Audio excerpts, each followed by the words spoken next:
Hey, we are at the bottom of the first Fearless Action Hour. I am Foxy. I have some beautiful ladies here with me, and we are going to mastermind on all things fearless or momentum or whatever comes into their head. So, ladies, does anyone have something for me? Something, something. I said I would think of a question, and I didn't think of a question. But a fearless, let's see, a fearless act. Yeah. I've had a lot of fearless acts this week. So I realized on my walk this morning with my neighbor, my walking buddy, that I've grown so much in my communication and around boundaries.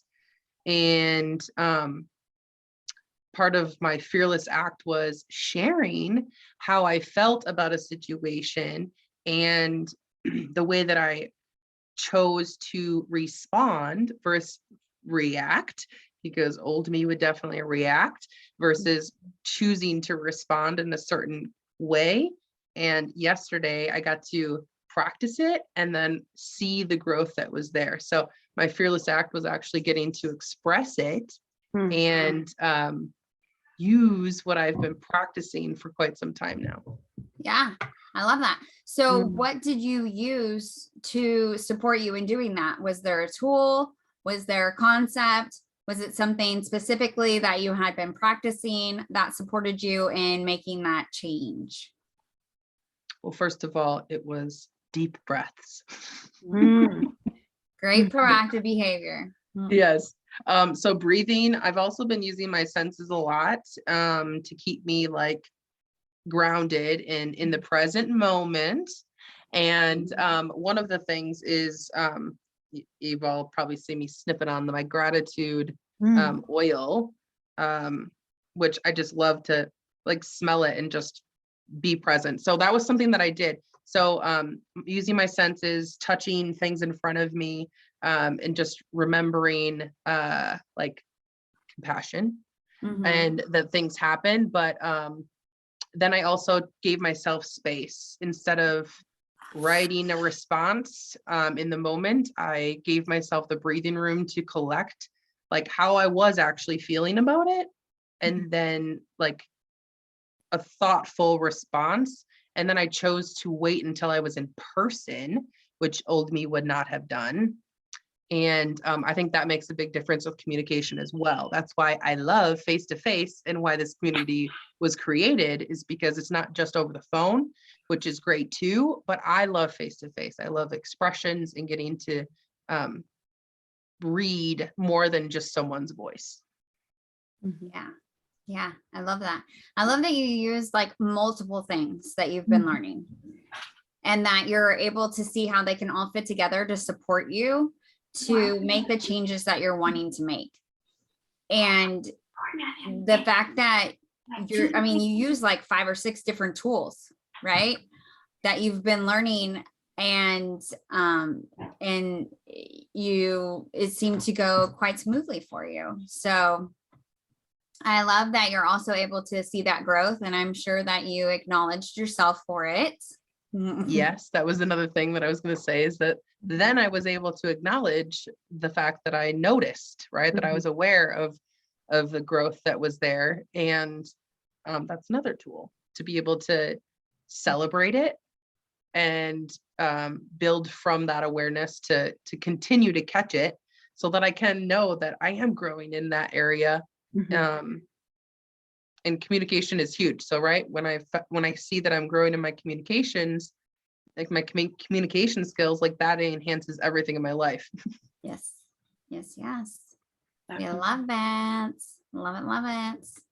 And yeah, and acknowledging yourself is definitely going to show you that how far you've come, right? Like that's why we write them down, because we can look back on them and say, oh, wow, it's been that long since I started doing this. I started this change, and look at where I am now. And it's, my awareness of it is so much quicker. And, it's so much, the deep breaths don't have to be as deep, I'm able to more easily go into this mode and have this action. So yeah, love that. All right, it is now the top of the hour, so we will pause and be back. All right, we are back at the bottom of the third Fearless Action Hour. And the question was posted, how do you fearlessly ask for something that you want? So my suggestions are, first, be really clear what it is that you want. Be able to verbalize it to yourself. Make sure that that really is like, if you're asking someone to do something, that's really going to give you what you need. And have clear directions on how that person can give you what they need. And then ask them, hey, I've got something going on. I'd really like to talk to you about it. When can we sit down and have a conversation? I know some people think that if you do that to like a guy, he's never going to want to talk to you. But I feel like you have to ask for permission for that type of conversation. You can't just walk up to someone and just dump like, I need you to meet my need. You know what I mean? Like it needs to be like agreed upon. That's my opinion. So then when you sit down to have the conversation, state what's going on with you, how it's making you feel, then make the request. So avoid blaming or shaming the other person. Or putting, like making them feel like it's their fault. Like you don't want to do, they might feel like you're doing it anyways, but check your language that it's not shaming or blaming. And then simply ask for what you want. It's not going to be easy, especially if you're new to it. It's not easy to ask for what you want. It's not even easy to admit that you need something at first. So acknowledge yourself all along the way as well. Always acknowledge yourself, which is going to help you to become braver, to take bigger risks. Also, if the person that you're asking to support you in meeting your need is someone that you're really scared to have that conversation, practice having the conversation with someone else. Do a role play. Just so you can practice getting the words out. So that when it comes time to have the conversation, you kind of already know what you're going to say. You've already kind of formulated your words. And so when you get all nervous about it, you'll still be able to ask. Because it's already formulated in your head. So those are my suggestions. Anybody else want to add? No? I don't want to add, but I have a question upon the question. Okay. So the question was, how do you fearlessly ask someone for something that you need, for help, whatever? How do you fearlessly hold them accountable when they say that they will do said thing? Right. Don't. Right. So if you, in the conversation, you come to an agreement, okay, and it's clear between the two of you that they have agreed to do a certain thing to support you with something that you need or you want, then they don't do it. So really the only you don't have control over whether they keep their commitment or not, right? So there's another conversation to be had. Hey, do you remember when we had this conversation? We agreed we would do this, and you haven't been doing it. Or is there a negotiation that needs to be had? Have you discovered that this thing that you said you could do, you really can't do, or you can't do as often, or you can't do the way that you said you were going to do it? Allow there to be some renegotiation. And it might turn out that they thought they could do it, but they can't. They thought they had the skills, but they don't. So if it comes to something like that, how can you support them to get the skills, or how can you support them to be able to do what you need from them? Does that make sense? Yes. Yeah? And I would simply add sharing how it makes you feel. Yeah.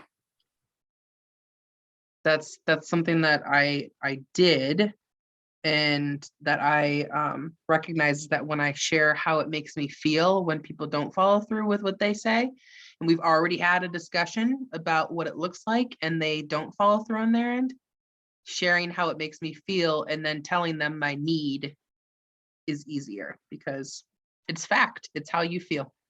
Yeah. Yeah, you can always share how you feel.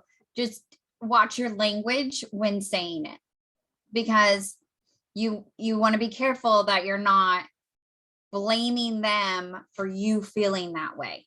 Mhm. So you can say, when this doesn't get done the way we agreed upon it, I feel blah, blah, blah. Mhm. So not like, you didn't do this and now I feel like crap. You know what I mean? So it's all in how you present it. And, you know, I know Jay well enough now where I know how I have to present things, but like at the beginning of our marriage, ooh, baby, I'd just be quiet and just suffer because having the conversation was way worse. But now I know how to talk to him in a way that he'll receive it. See, for me, it's not having the conversation. I can have the conversation all day and I get told the help's going to be there and then it's not. And then I'm like, so when Ryan and I met, I You will, want to record this? I don't care. Okay. I will tell you, I'm independent to a fault. Like, my independence pisses people off. But I've learned as of lately, my independence is actually a trauma response. Like I don't know, this keeps like coming up for me, that your never ending need to be independent is a trauma response from I'm trying to count on people who failed you. Mm-hmm. And even when I bring that up, like, he begged me to ask him for help. So like, I started with little things. Hey, can you do this?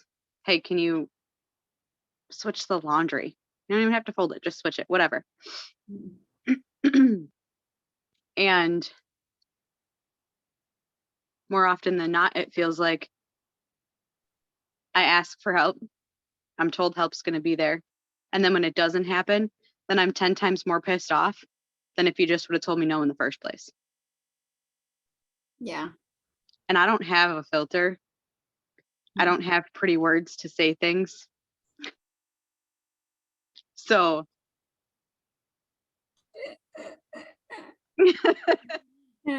It's a practice. hashtag real talk. That's what's up. It doesn't come natural. It doesn't come natural. But it's all on what is your need. Like, right?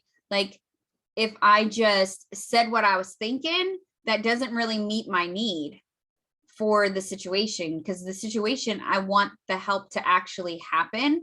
And if I just yell at him, he's going to be less likely to help me than more likely to help me. Right. And then that also affects our overall relationship. So what is your ultimate goal? And then it's practicing acting in a way that will ultimately get you what you want, not the opposite of what you want. But it's not easy. And I was not good at it with everyone.